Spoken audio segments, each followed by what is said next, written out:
Hi friends, අද බලමු අපි සතුට ගෙන්න හෝමෝනේ ඩොපමීන් ගැන. ඩොපමීන් කියන්නේ මොනවද? ඩොපමින් කියන්නේ අපේ ශරීරයේ තියෙන හෝමෝන් එකක්. අපේ මොළේ පණිවිඩ හුමාරු කරන සංකීර්ණ හෝමෝන රාශියක් තියෙනවා. ඒ අතරින් හෝමෝන කිහිපයක් බෙදෙනවා හැපි හෝමෝන්ස් කියලා. ඩොපමින් කියන්නේ අපේ ශරීරයේ තියෙන මොළේ පණිවිඩ හුමාරු කරන සංකීර්ණ හෝමෝන අතරින් හැපි හෝමෝන්ස් ගණයට වැටෙන හෝමෝනය. ඩොපමීන් වලින් මොනවද කරන්නේ? ඩොපමින් වලින් තමයි අපිව සතුටින් තියන්නේ, අපි අභිප්‍රේරණය කරන්නේ. ඒ කියන්නේ මොටිවේෂන් එකට ඩොපමින් බලපානවා. අපේ උද්‍යෝගය වැඩි කරන්නේ ඩොපමින්. අපේ කන්ටිනියු ඇටෙන්ෂන් එක, අපේ ඉලක්කයකට යනකොට කන්ටිනියු ඇටෙන්ෂන් එක, ඒ කියන්නේ එක දිගට අවධානය තියාගන්න ඩොපමින් බලපානවා. සෙල්ෆ් කොන්ෆිඩන්ස්, තමන්ගේ ආත්මාභිමානය සම්බන්ධයෙන් ඩොපමින් බලපානවා. ඒ වගේ කාරණාවලට තමයි ඩොපමින් හේතු වෙන්නේ. එතකොට අනිත් හැපි හෝමෝන්ස් මොනවද? රයිට්, අපි ඩොපමින් ගැන දැන් කතා කරා. ඩොපමින් උද්‍යෝගයට බලපානවා. සෙරටොනින් කියලා තියෙනවා අපේ හෝමෝන් එක. ඒක තමයි තෘප්තියට අපිට සතුට දැනෙන්නේ සෙරටොනින් වැඩි වුණාම. ඔක්සිටොසින් කියලා තියෙනවා. ඔක්සිටොසින් වලින් තමයි ආදරණීය හැඟීම්, ආදරය දැනෙන්නේ. එන්ඩෝෆින් කියලා තියෙනවා. එන්ඩෝෆින් කියන හෝමෝනය තමයි අපේ වේදනාව පාලනය කරන්නේ. වේදනා නාශකයක් වගේ අපේ ශරීරයේ එන්ඩෝෆින් තමයි පණිවිඩ හුවමාරු කරන්නේ මොළයත් එක්ක. ඩොපමීන් අඩු වුණාම මොකද වෙන්නේ? ඔව්, ඩොපමින් අඩු වුණාම තමයි අපිට ජීවිතේ ඒකාකාරී බවක් දැනෙන්නේ. හැම යමක් කරගෙන යන්න බෑ, විඩාබර ගතියක් දැනෙන්න පුළුවන්. එතකොට කලකිරීම, හැමදේම එපා වෙනවා, එපා වෙන හැඟීමක්, කලකිරීමක් වගේම අපි ගොඩක් වැඩ කල්දදා ඉන්නේ ඩොපමින් අඩු හේතුව නිසා තමයි. ඒ වගේ කාරණා බලපානවා ඩොපමින් අඩුකම නිසා අපේ ජීවිතේට.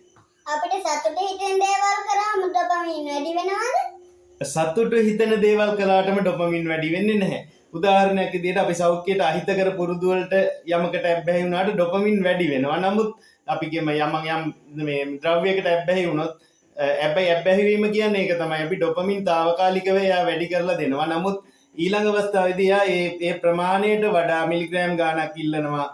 ඒ ප්‍රමාණයට සතුට ගෙනන්න ඩොපමින් වැඩි කරන්නේ. ඒ විදිහට තමයි අපිට ඇබ්බැහියක් ගොඩ නැගෙන්නේ. ඒ නිසා සෞඛ්‍යයට අහිතකර පුරුදු ඇති කරගත්තට ඩොපමින් වැඩි වෙන්නේ නැහැ.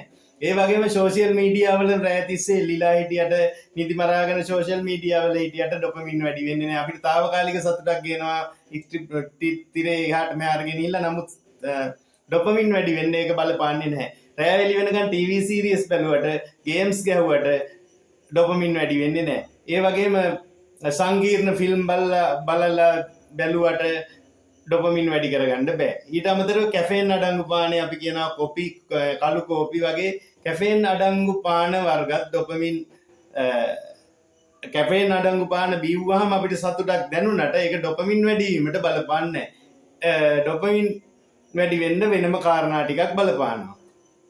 එහෙනම් ඩොපමීන් වැඩි වෙන්න මොනවද අපි කරන්න ඕනේ? රයිට්, ඩොපමින් වැඩි වෙන්න අපිට කරන්න පුළුවන් දේවල් ගොඩක් තියෙනවා. ඇත්තටම අපිට හරිම සතුටින් කරන්න පුළුවන් දේවල් තියෙනවා. අපි උදේට හිරු එළියට නිරාවරණය වෙමු. උදේට හිරු එළියට විනාඩි 20ක් 30ක් හිරු එළියේ ඉඳලා අපිට ඩොපමින් ප්‍රතිශතය වැඩි කරගන්න පුළුවන්. අපි කියවන්න හුරු වෙන්න ඕනේ. කියවනවා කියන්නේ කියවන එක, කියවනවා එක එක්කෙනා එක කියව ගන්නවා නෙමෙයි. පොතක් කියවන්න, චිත්‍ර කතාවක් කියවන්න, Taman කැමති පරිවර්තනයක්, කතන්දරයක් කියවන්න හුරු වීම තුලින් ඩොපමින් වර්ධනය කරගන්න පුළුවන්. ඒ වගේම අනිවාර්යෙන් සක්‍රීය දෙයක් කරන්න. Taman කැමති ක්‍රීඩාවක නිරත වෙන්න, ඔයා ඩාන්සින් වලට කැමති නම් ඩාන්ස් කරන්න, එහෙම නැත්නම් මොකුත්ම නැත්නම් එක්සර්සයිස් ටිකක් කරන්න. දවසට විනාඩි 20ක් 30ක් ඒ වගේ දායකට දාඩිය දාන සක්‍රීය ක්‍රියාවලියක නිරත වෙන්න. ඒ කියන්නේ අපි බිසි වෙන්න හැම වෙලේම අනිවාර්යෙන් ශරීරය වෙහෙසවල සක්‍රීය දෙයක නිරත වෙන එකත් ඩොපමින් වැඩි වෙන්න බලපානවා. ඊළඟට හොබීස් තියාගන්න. හොඳ සතුටදායක විනෝදාංශ. මේ ට්‍රැවල් කරන්න පුළුවන්, අපිට ගාඩ්නින් මල් පැලයක් හිටවලා ඒක දිහාට සාත්තු කරන්න පුළුවන්, පේන්ටින් චිත්‍රයක් අඳින්න පුළුවන්, මියුසික් වලට සමන් දෙන්න පුළුවන්, ලස්සන සංගීතයට අර අපි කියමු අර පාත ටෝන් වලින් යන ලස්සන සංගීත කණ්ඩ වලට සමන් දෙන්න පුළුවන්.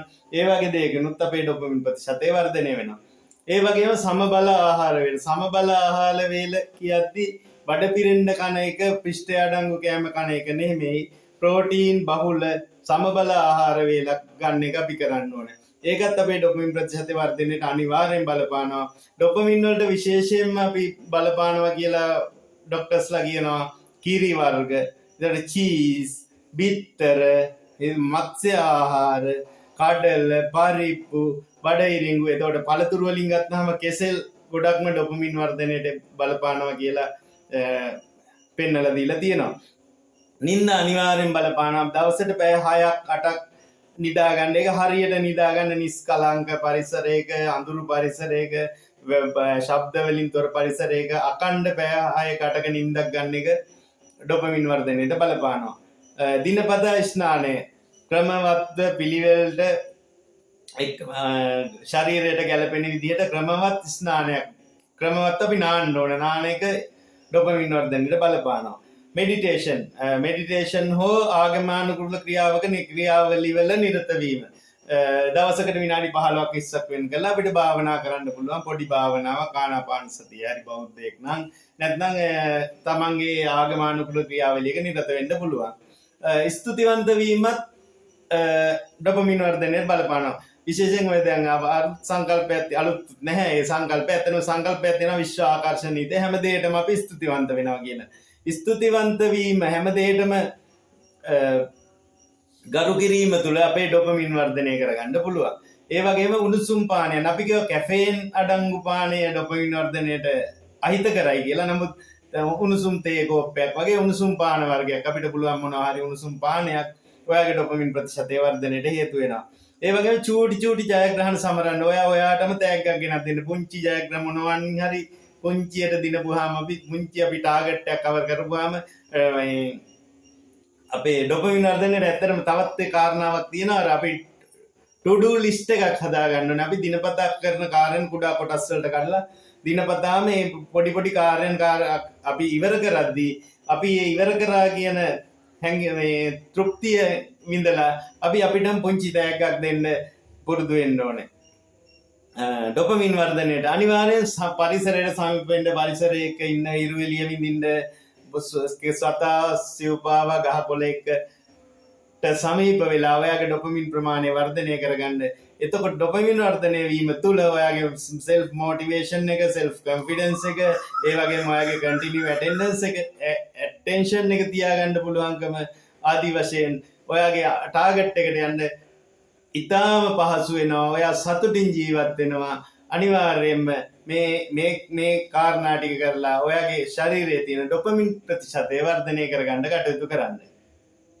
Thank you very much for watching us.